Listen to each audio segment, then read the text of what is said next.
All right, welcome class to Chapter 2, Understanding Movement Control in our motor behavior class. Today, our objectives that we're going to be covering throughout this lecture are to understand factors associated with movement preparation, meaning right before you actually perform a movement. Then we're going to discuss and identify theories of attention, review, and hopefully you will understand how arousal levels can potentially affect our performance. Then we'll look at some ways that sensory systems contribute information to movement and impact our balance.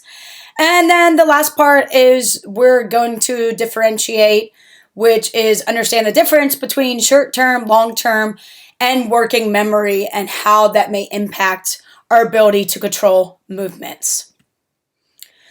So, movement preparation.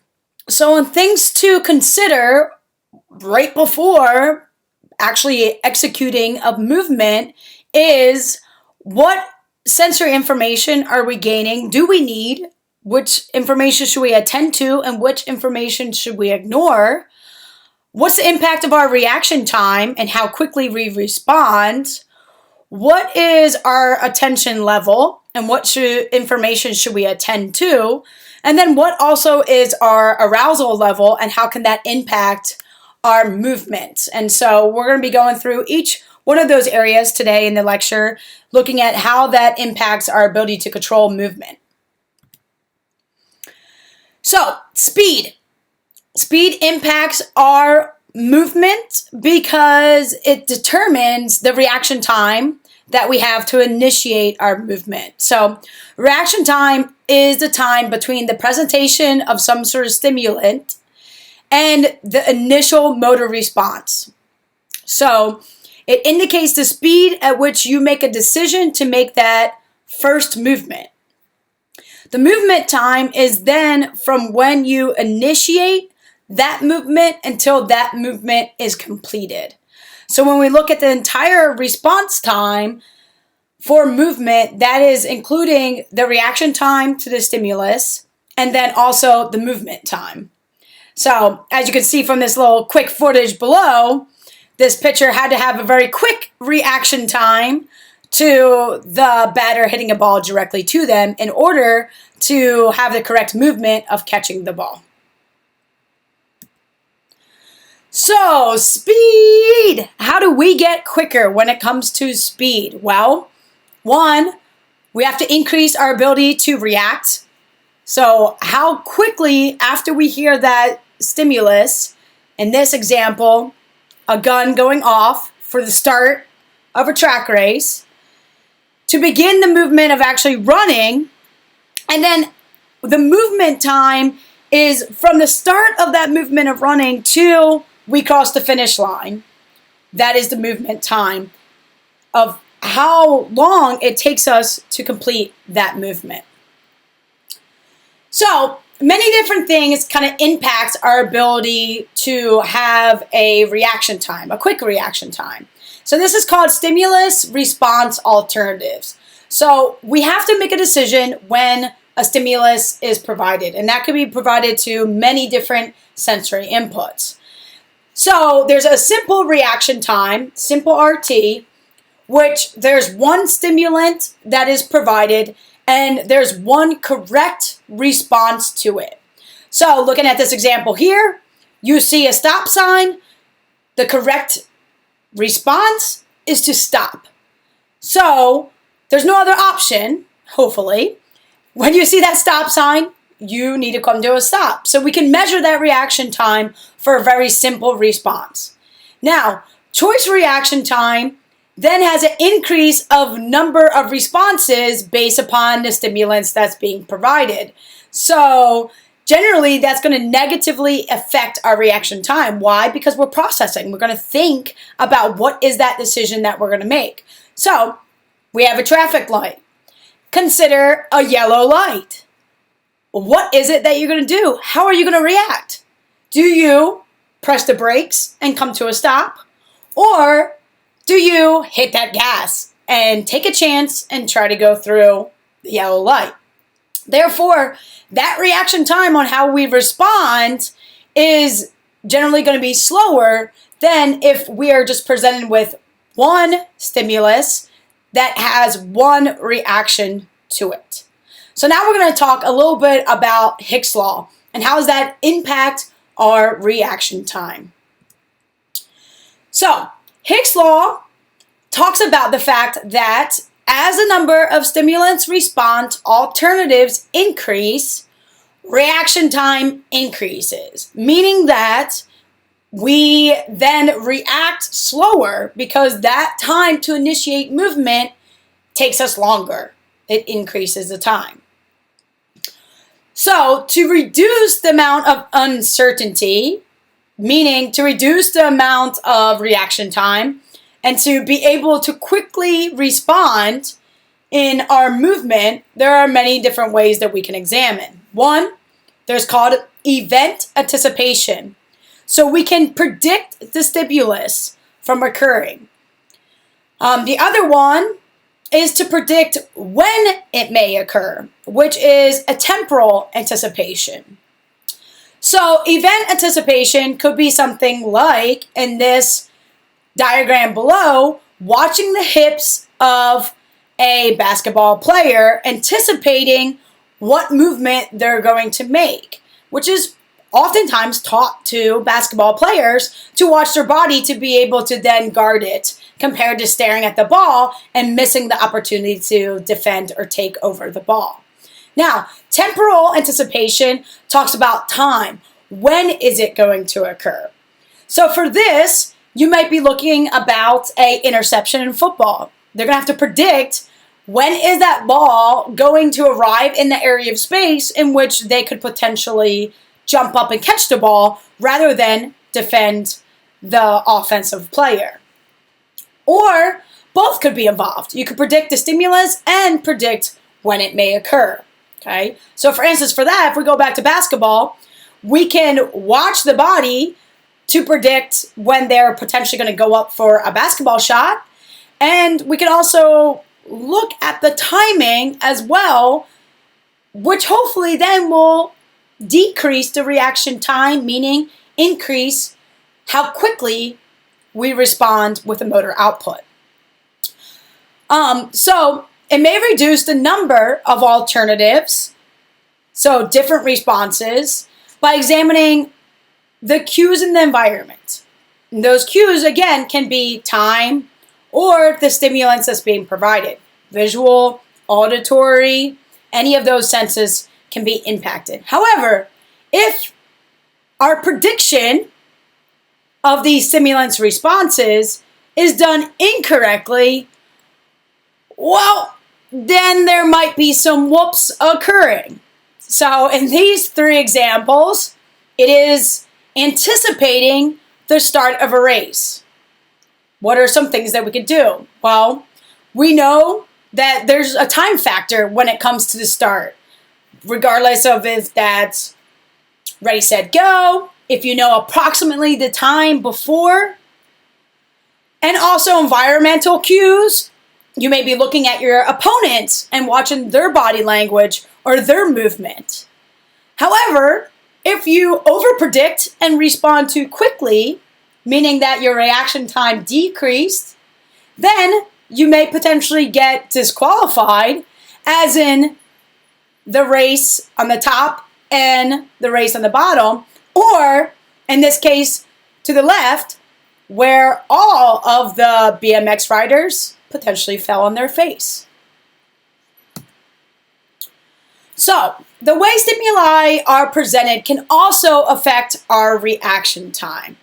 So, how is that stimulus being provided? Well, there's a psychological refractory period. So, this is a delay when two stimuli that require a different response are presented quickly right after each other. So, one stimuli, and then another stimuli, and we have to make a decision on which one of those responses are we then going to respond with. So the processing, the response to the first stimulus delays the response to the second stimulus. So that's the main reason why in sports we do fake plays. We try to fake out that defender. Because essentially the defender then is examining the first stimuli and trying to make a reaction on that. So are they looking at my movement? Is that a movement that I'm going to keep, where I'm going to go for the ball? Or is another movement just a fake? And the second movement, they need to respond. So in this video down here, we can look at these two players. One's pushing the other. How are they responding to a player of the same team pushing another player? Do you turn your attention and watch that? And then therefore, all the players and the goalie respond to that instead of looking at the penalty kick, which then goes into the goal. And we see this many times in football when there's a fake play, such as a handoff. Fake the handoff, how does defense respond, and then throw the ball. In addition, there is stimulus response capability, okay? So this is the association between knowledge and experience that we have of stimuli. So if we already have knowledge and understanding and we've experienced the stimulus before, then essentially our reaction time is shorter. So think about a backup camera. In our culture, we understand green, yellow, and red. Well, at least green and red. Green meaning go, okay, good. Red meaning stop, warning, attention. So we already have association. We have knowledge and experience with these three colors. So putting them into a backup camera is essentially going to shorten our reaction time, which means we're going to respond with the most accurate performance and initiate the movement quicker because of the association that we have with that stimulus. So let's talk about attention. Okay, we need to be able to attend in order to make an effective decision of motor performance. So 3 different kind of areas of attention.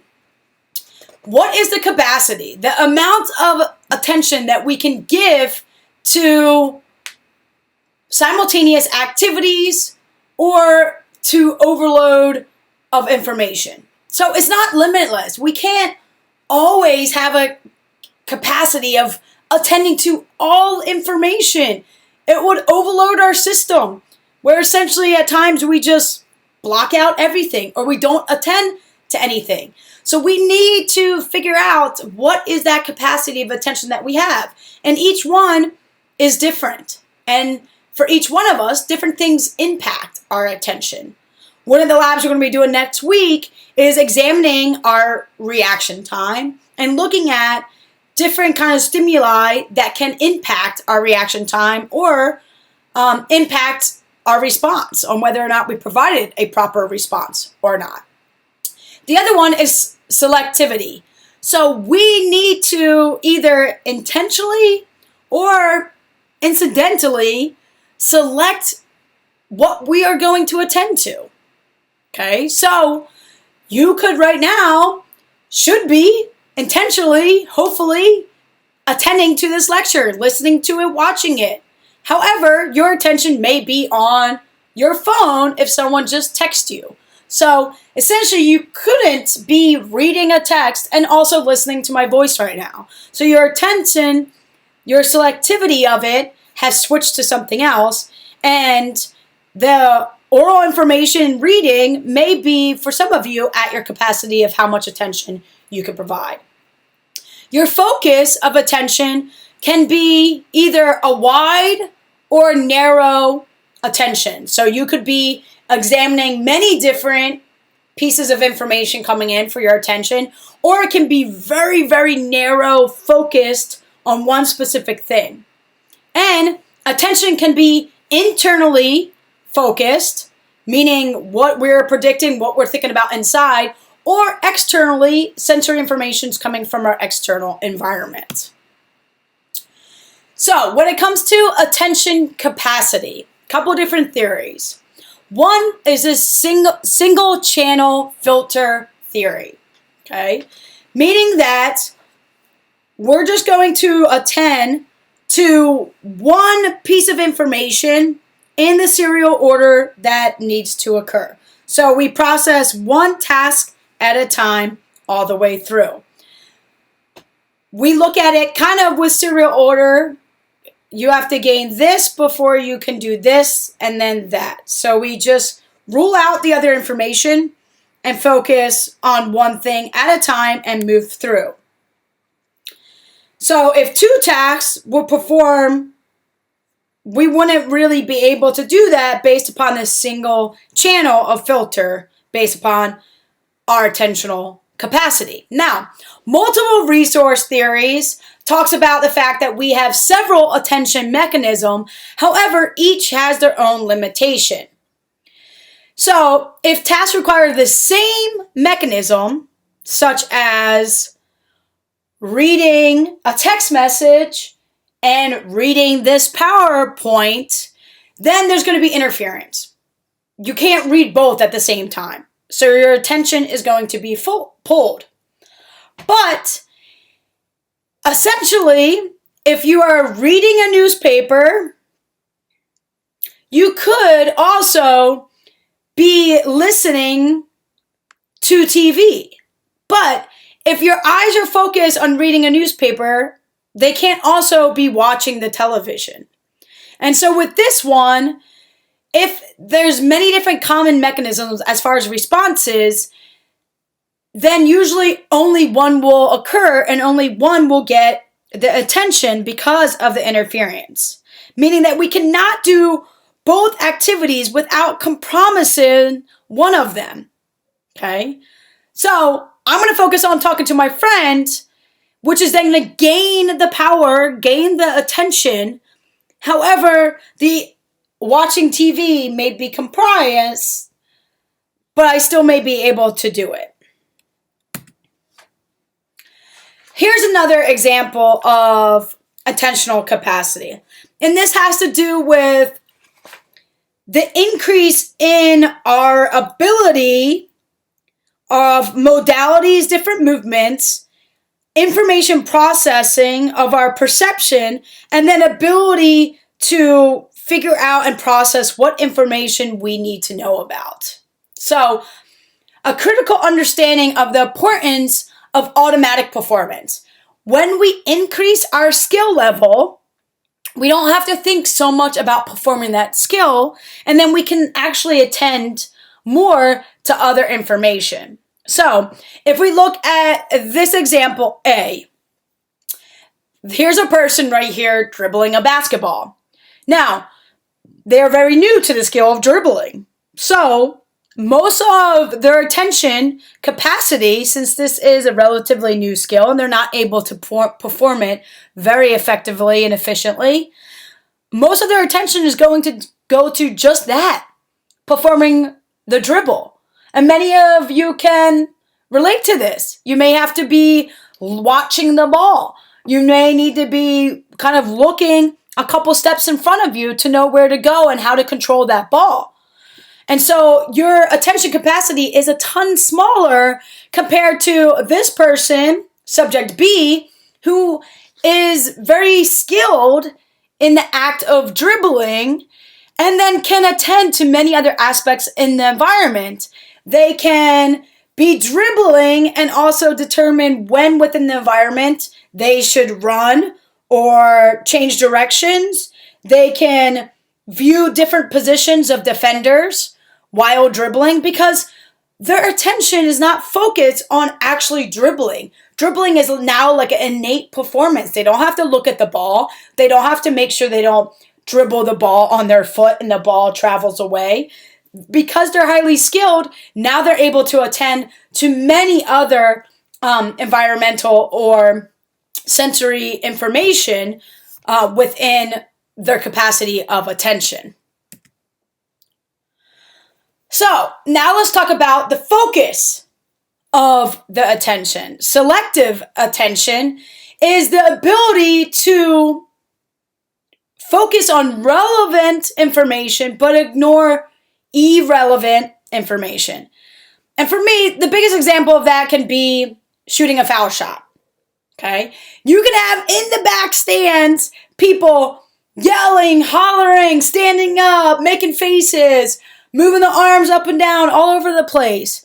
And as the performer, you need to be able to block out that irrelevant information of your attention and focus your attention on just the basketball net and your skill of shooting the ball into the basket.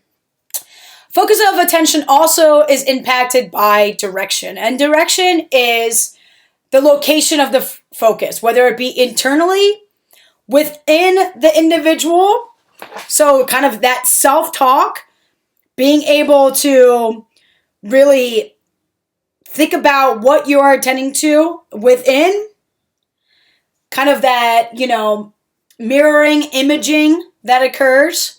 Or it can be external focus, where you're focusing on the environment, the environmental cues around you externally from you. Okay, so for instance, this player right here playing basketball, if they were to have internal direction of their focus of attention, maybe they are visualizing the proper execution of this foul shot, okay, this free throw.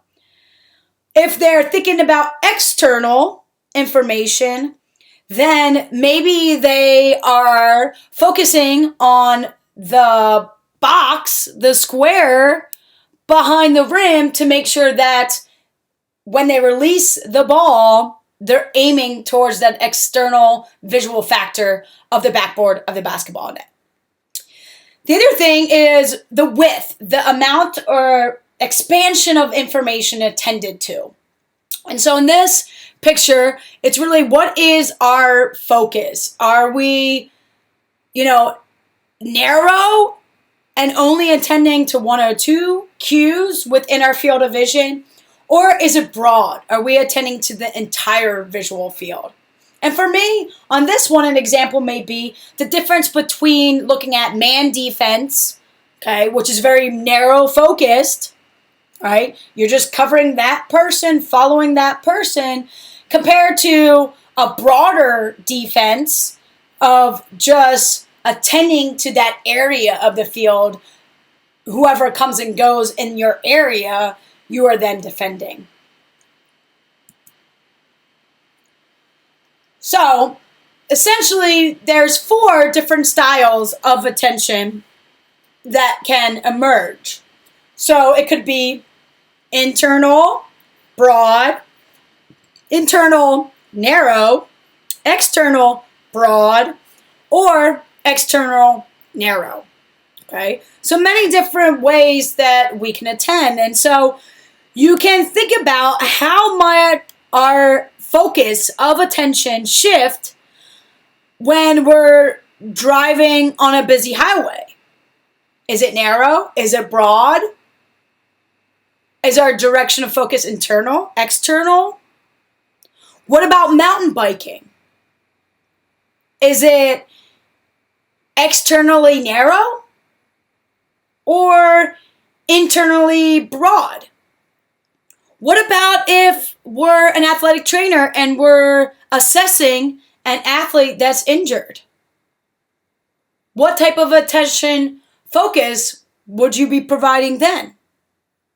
And it really all depends. It depends on our own experience and what we're really kind of focused on and looking at in our experience to areas that we need to attend better to in order to increase our performance. So now we're going to move on into the difference between arousal and anxiety, which oftentimes in the field gets intertwined and intermixed up between the 2 different types of words and definitions. So for this, arousal is a physiological and psychological activation, which varies from very deep sleep, essentially no arousal, to very intense excitement, very high arousal. Now, with this, anxiety is more so of a negative emotional state. Okay, having anxious feelings of nervousness, worry, really kind of apprehensive, it can be associated with arousal of the body. So one who is anxious is usually always aroused as well, as far as aroused to their reactions within their body, and also very aroused to the different stimuli that's occurring within the environment. However, one who is aroused is not necessarily always anxious. So this relationship between arousal can impact our performance. So two different types of anxiety. There can be a state of anxiety, which is a level of anxiety at one single point in time, which, we have that. If you are, about to start a race and you're waiting for that gun to go off, you may have a state of anxiety and a state of arousal. And then trait anxiety is a predisposition for anxiety based upon threatening situations. So you might think of this as kind of like our fight or flight. All right. So based upon a threatening situation, we are predisposed to have anxiety, which then automatically causes a high level of arousal for us to respond to that threatening situation. So performance tends to increase as arousal increases. So as we have more psychological and physiological activation of arousal, our performance then increases. However, that's to a point, because over arousal can actually decrease our performance ability. Which brings us to the inverted U hypothesis. So with this, we have performance being low or poor and a very high performance. Now on this level, we have our arousal level. So low, meaning we're not taking in any stimuli, we're not aroused. And then we have very high arousal, which means we're taking in very relevant stimuli, but too much that we lose the relevant stimuli to be able to perform. So within is this moderate association of level of arousal, which many people call it in the zone. Kind of your peak performance is when you have just the amount of arousal and attention to be able to perform the skill. And for me, I always use the example for arousal for when it comes to golfing. All right. I would love my golf swing to look like this one. Very relaxed, full range of motion. And in order to have that, I have to have this moderate level of arousal, because if my arousal increases, which is usually due to additional stimuli, meaning internal focus of attention, I'm thinking about my swing, I'm focusing on where I want it to go, I'm externally looking at the flag, hoping that the ball, once I hit it, goes to the flag and doesn't go to the left or to the right. Many times when I begin to be more highly aroused with my attention and stimuli of information, I look more like this kid below. Not so much missing the ball, but my performance definitely declines because of being stuck in my head and having a higher level of arousal. My heart rate goes up, my blood pressure goes up, I'm thinking a lot more, I'm stressing out about my performance, and therefore it's impacting my actual ability to perform the skill of golfing. So, where do we gain all of this information? Well, we have many different levels of sensory inputs that provide us with information that really influence everything we do. Every movement, we gather sensory information from. So we have the exteroception, okay, which is information about the external environment related to our body. So for this, the two areas of sensory senses is our vision and our auditory, both of which are considered distant senses because they gather information about the environment at a distance level. The other is proprioception. Proprioception sensory contributes information about where our state of body is. So it provides us information about our sense of movement and also the relationship of our body parts to each other and towards the environment or an object. So vestibular apparatuses that are part of the proprioception system are within our inner ear. And these three right here are three semicircular canals. So there's cilia, which is hair, inside each three of these semicircular canals. And they're all, three of them are based on different planes. So that the fluid that's within these semicircular canals rotates as we move our body in space. When the fluid rotates in that area, it then hits the cilia, the little hairs within the semicircular canals, and it then sends information to our brain where our body is located. Are we standing upright, horizontal? Are we, vertical? Are we laying down, in which our body is horizontal? Are we falling over and need to move our body to catch ourselves because we're losing balance? We also have joint receptors, okay, within the tendons of our bones and ligaments, which provide information on where our body is in space. Cutaneous receptors is our skin receptors right here, which is able to provide information, temperature, sweat, touch, to where our body is in space. And then we also have muscle spindles and Golgi tendon organs, which when stretched and moved provide, again, additional information on our body parts to our brain to be able to process where we are in the performance of movement. So now let's go into memory. How does memory impact our ability to perform?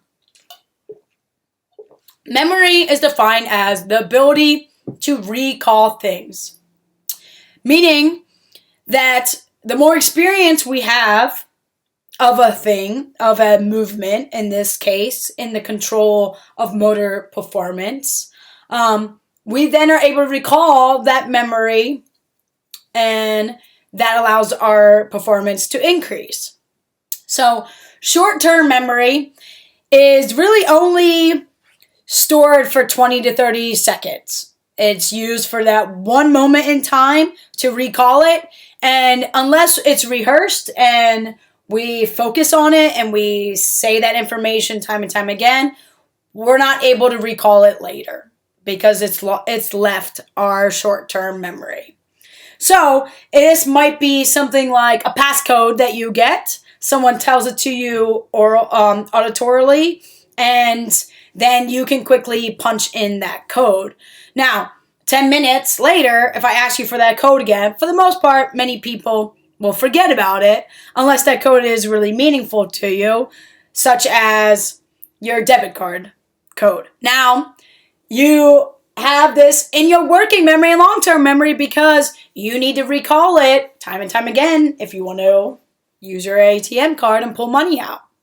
So for working memory, it temporarily stores recently presented material or information. And it retrieves the information from this long-term storage of memory to influence our ability to react. And so really, it's going back and forth from our long-term memory to short-term memory. So we have to make sure that we're rehearsing this working memory to then be able to transfer that memory information into our long-term memory. So working memory allows it very quickly to be retrieved from our long-term, which then can influence our ability to problem solve, make quick decisions, and produce accurate movement production based upon the information that's being provided. So sensory input comes in, it then goes to sensory memory. If we don't attend to the sensory input, then that information is lost. If we attend to it, then it goes up into the brain and can either be short-term memory, meaning whoop, there it goes out of your brain. Unless it's rehearsed, then the short-term memory then gets transferred into long-term, which are memories that are relatively permanent, that will stay. However, without rehearsal, without retrieval of that information, at some point, some of that information may be lost over time in order to allow more new pieces of information to be stored within our brain. And so really, this working memory is the ability to transfer short-term memory into long-term memory and then quickly and easily retrieve long-term memory in order to increase our ability to problem solve, make a decision, and have movement production. So, chapter 2, what impacts our ability to have motor control? Well, many items impact our motor control. That can be our reaction time, our attention, what type of attention, internal, external, what focus. It can be our arousal levels, our ability to gain sensory input, and then our memory, our ability to store that information. So when we recall that information, sensory information, we then respond with the appropriate motor response. Okay, so attention, remember, is critical for effective decision making and having the correct motor performance. However, it is limited in the capacity of information we can attend to, and it is also selective, and that sometimes we may not attend to the proper amount of sensory information, which impacts our motor performance. Then our sensory information we get from visual and auditory information.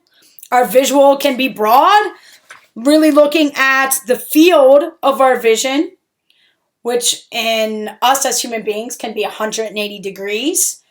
Or it can be our visual acuity, which is the sharpness of our vision to see the detail within.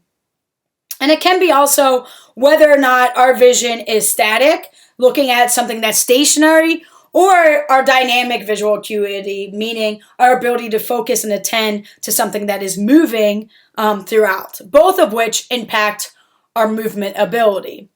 In addition, we have auditory cues as well, which then impact our motor control based upon the sensory information that's being provided. And then we have the proprioception, which then impacts our ability to move, to know where our body is in space, and to be able to really balance through different motor performances. So, as we gain this information from sensory, from our attention, we then have to store it into long-term memory, which then allows us to select it, retrieve it, and be able to perform based upon the memory that we have of that performance. So sensory information comes in. It can be temporarily stored in our short-term memory. Then if it's rehearsed and it's pulled from, then it can transfer over into our long-term memory. And for that example, you can really think about riding a bike. That change of now being able to ride a bike and knowing what to do kind of sticks with us in our long-term memory, where if we haven't rode a bike in 3 years, we don't go back to that short-term memory of what's the first thing I need to do to be able to balance this bike and ride it. That experience of riding a bike and gaining the balance based upon the speed that we exert onto the bike kind of stays with us in our long term, and we're able to recall it so that we're able to perform and continue to have that motor control of biking for the rest of our lives.